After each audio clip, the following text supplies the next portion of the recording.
Familial Mediterranean fever. Familial Mediterranean fever, or FMF, is a rare genetic disorder which is autoinflammatory, presents as recurrent episodes of fever accompanied by abdominal pains, chest pains, and joint pains. So FMF can be defined as a monogenic autoinflammatory disorder that presents with recurrent episodes of fever and polyserositis with elevated acute phase reactants. It is very commonly seen in the Mediterranean and Middle Eastern regions, common amongst Armenians, Sephardic Jews, Arabs, and Turks. So the pathophysiology. We have a MEFV gene on chromosome 16. So this gene physiologically aids in the encoding of a protein called pyrin. Pyrin plays an important role in controlling inflammation and in fighting infections. So there is a mutation to this MEFV gene. There are over 310 mutations which has been observed, out of which we have a few pathogenic variants. So when there is a mutation in this gene, which normally used to encode for pyrin, now has a dysregulation of production of pyrin, which in turn presents as inflammations resulting in fever and pains. Like we spoke before, FMF presents with episodic fever and pains. An episode can be triggered by an infection, trauma, exercise periods, or psychological stress. FMF is an autosomal recessive disorder. To have FMF, the patient needs to have a homozygous mutation. A heterozygous mutation will result in the patient being a carrier. Now coming to the signs and symptoms.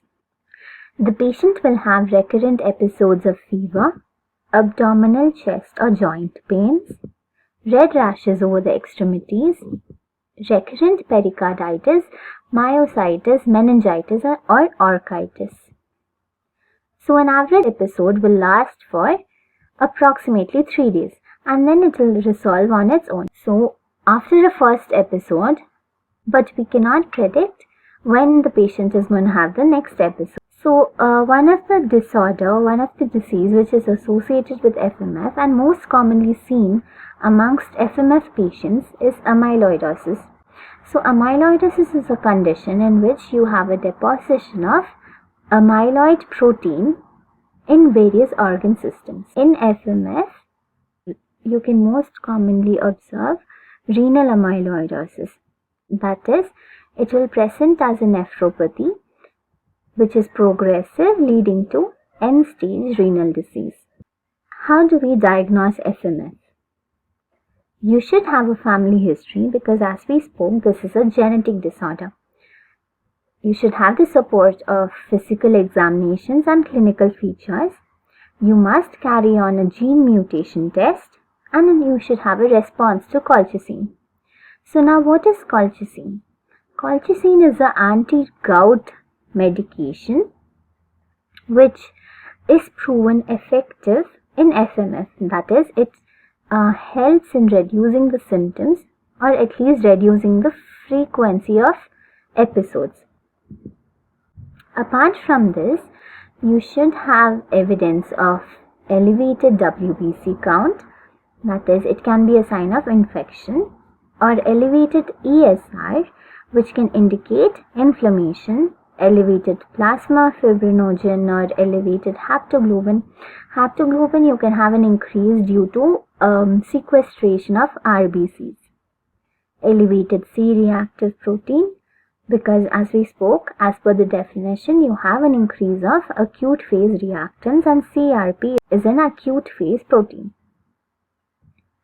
Then you can have elevated albumin. Apart from this, you have criteria.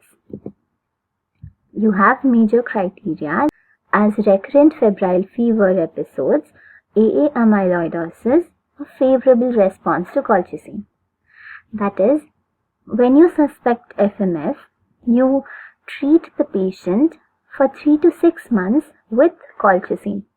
And if in case they have a reduction in the frequency or the severity of their symptoms, then you can say that they have favorable response to colchicine. Then you have the minor criteria, which includes recurrent febrile fever episodes, rashes, positive first degree relative. So to make a definitive diagnosis, you should have at least 2 of the major criteria and 2 or 1 minor criteria. To make a relative diagnosis, you should have at least 1 major criteria and 1 minor criteria. So, treatment of FMF. FMF has no cure. But as we spoke before, the anti-gout medication, colchicine, is proven effective in reducing the symptoms and reducing the frequency of episodes. Reduction of diarrhea intake has also seen to be favorable in FMF. Interleukin-1 blockers, that is medications that block interleukin-1, which plays an important role in causing inflammation, are effective.